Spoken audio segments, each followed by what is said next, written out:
নমস্কার বন্ধুরা, fork and fit চ্যানেলে আপনাদের সকলকে স্বাগত জানাই। আমি বানিয়ে নেব এঁচোড়ের কাটলেট। তার জন্য আমার যে ইনগ্রেডিয়েন্টসগুলো লেগেছে বা রেসিপিটি আমি কিভাবে বানিয়েছি চলুন এবার দেখা যাক। প্রথমেই আমি এঁচোড়টাকে আগে থেকে সেদ্ধ করে রেখেছিলাম। একটা বোলের মধ্যে একটা গ্লাস নিয়ে আমি থেতো করে নিচ্ছি। এবার আমি আলু সেদ্ধ করে রেখেছিলাম, সে আলুটা এর মধ্যে অ্যাড করে দেবো। এবার আলু আর এঁচোড় দুটো একসাথে আমি মেখে নেব।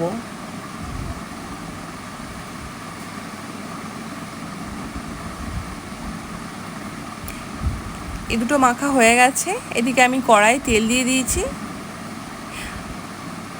তেলটা গরম হয়ে গেছে। তেলের মধ্যে আমি দিয়ে দেবো পেঁয়াজ আর কাঁচা লঙ্কা। এবার আমি পেঁয়াজ আর কাঁচা লঙ্কাটা ফ্রাই করে নেব। আমাদের ভিডিও দেখে যদি ভালো লেগে থাকে তাহলে অবশ্যই লাইক, শেয়ার এবং সাবস্ক্রাইব করে আমাদের পাশে থাকবেন। আপনাদের এই সাবস্ক্রাইব আমাদের অনেক অনেক বেশি মোটিভেট করে নতুন নতুন ভিডিও বানানোর জন্য। আমি আগে থেকে আদা রসুন পেস্ট বানিয়ে রেখেছিলাম, তো সেই আদা রসুনের পেস্ট আমি দিয়ে দিলাম, দিয়ে ভালো করে মশলাটা কষে নিচ্ছি। এবার কয়েকটা মশলা আমি এখানে অ্যাড করব। প্রথমেই দিয়ে দিলাম হলুদ গুঁড়ো, এবার আমি দিয়ে দেবো কাশ্মীরি লঙ্কার গুঁড়ো, আর দেবো জিরে গুঁড়ো, আর এখানে দেবো স্বাদ অনুসারে লবণ। দিয়ে ভালো করে মশলাগুলো একসাথে আমি মিশিয়ে নেব। আপনাদের যদি রেসিপিটি ভালো লেগে থাকে অবশ্যই একবার বাড়িতে ট্রাই করে দেখবেন, খেতে কিন্তু খুবই সুন্দর লাগে। আমি এখানে অল্প একটু জল অ্যাড করে দিচ্ছি। জল দিয়ে মশলাটা আমি আর ভালো করে কষিয়ে নিলাম। দেখুন মশলাটা কষে এসেছে। এবার আমি এর মধ্যে অ্যাড করে দিলাম কসুরি মেথি। কসুরি মেথি দিয়ে আমি আরও একবার মশলাটাকে ভালো করে মিশিয়ে নিচ্ছি। আবার অল্প একটু জল দিয়ে আমি ভালো করে বানিয়ে নিলাম। মশলা আমার রেডি হয়ে গেছে। এবার আমি আগে থেকে যে এঁচোড় আর আলুটা থেতো করে রেখেছিলাম সেটা একসাথে মিশিয়ে মশলাটার সাথে ভালো করে মিশিয়ে নেবো। আমি মেশানো হয়ে গেছে, আমার এঁচোড়ের কাটলেট বানানোর জন্য রেডি হয়ে গেছে। এবার আমি একটা ব্যাটারের জন্য নিয়ে নিলাম ময়দা, আর নিয়ে নিয়েছি এখানে কর্নফ্লাওয়ার, আর আমি এখানে অল্প পরিমাণ লবণ অ্যাড করে ভালো করে এটা মিশিয়ে নিচ্ছি।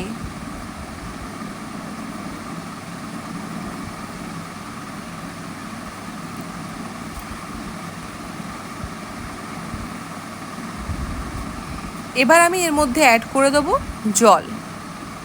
জলের পরিমাণটা কিন্তু দেখে করতে হবে, যেন ব্যাটারটি খুব পাতলাও না হয় খুব মোটাও না হয়। এখানে আমার ব্যাটার রেডি হয়ে গেছে। এবার আমি আগে থেকে কাটলেট বানানোর জন্য পিস করে রেখেছিলাম। এবার এক একটা বল নিয়ে আমি প্রত্যেকটা শেপ দিয়ে দিচ্ছি কাটলেটের মতো। যদি আপনাদের এই রেসিপিটি ভালো লেগে থাকে তাহলে অবশ্যই একবার বাড়িতে ট্রাই করবেন এবং কেমন লাগলো আমাকে কিন্তু জানাতে ভুলবেন না। আশা করি রেসিপিটি প্রত্যেকের খুবই ভালো লাগবে। আমি এরকমভাবে প্রত্যেকটা কিন্তু কাটলেটের শেপ দিয়ে দেবো।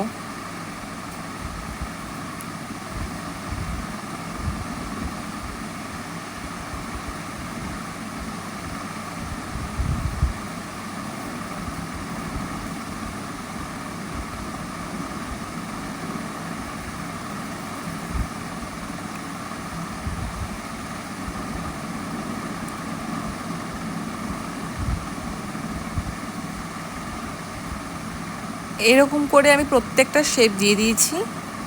এবার আমি ভাজার জন্য যে ব্যাটারটা রেডি করেছিলাম সেই ব্যাটারের মধ্যে এবার কাটলেটগুলোকে দিয়ে দেবো। একটা নিয়ে প্রথমে ওই ব্যাটারটির মধ্যে আমি দিয়ে দেবো।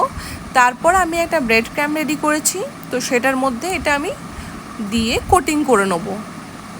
আপনারা চাইলে এটা ডাবল কোট, ট্রিপল কোট করতে পারেন। আমি এখানে সিঙ্গেল কোট করেছি। প্রত্যেকটাকে আমি এভাবে কোটিং করে নিচ্ছি। এঁচোড়ের তো অনেক রকম রেসিপি করে খাওয়া হয়েছে, আমার মনে হয় এঁচোড়ের কাটলেট খেতে কিন্তু খুবই ভালো লাগে এবং সন্ধেবেলার স্ন্যাক্স হিসেবে আপনারা অবশ্যই এটা একবার ট্রাই করতেই পারেন। এভাবে আমি প্রত্যেকটা কোট করে নিয়েছি। এবার আমি এগুলোকে ফ্রাই করে নেব। তার জন্য আমি কড়াইয়ে তেল নিয়ে নিয়েছি। এখানে আমি সাদা তেলের সাথে অল্প পরিমাণে একটু সরষের তেল অ্যাড করে দিয়েছিলাম।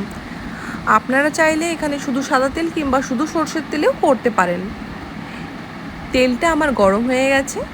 এবার আমি যে কাটলেটগুলো শেপ দিয়ে রেখেছিলাম সেগুলো আমি তেলের মধ্যে দিয়ে দিচ্ছি ফ্রাই করার জন্য।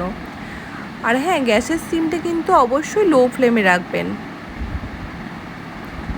এবার আমি এগুলো প্রত্যেকটা কাটলেট আমি ফ্রাই করে নিচ্ছি। অবশ্যই কিন্তু এটা ডিপ ফ্রাই করবেন, ডিপ ফ্রাই করলে খেতে কিন্তু খুবই ভালো লাগবে। এভাবে আমি প্রত্যেকটা কাটলেটকে ফ্রাই করে নেব। দেখুন আমার ভাজা হয়ে গেছে, আমি এগুলো তুলে নিচ্ছি। দেখতে কিন্তু খুব সুন্দর লাগছে, খেতেও কিন্তু অসাধারণ হয়েছিল। হঠাৎ করে বাড়িতে যদি কোনো লোকজনের আগমন হয়, আপনারা কিন্তু এই রেসিপিটি ট্রাই করতে পারেন। খুব বেশিও টাইম লাগে না, অল্প সময়ের মধ্যে কিন্তু রেসিপিটি রেডি হয়ে যাবে এবং খেতে কিন্তু অনেকটাই সুস্বাদু। দেখুন দেখতে কি সুন্দর লাগছে, কিন্তু খেতে সেরকমই সুন্দর হয়েছিল।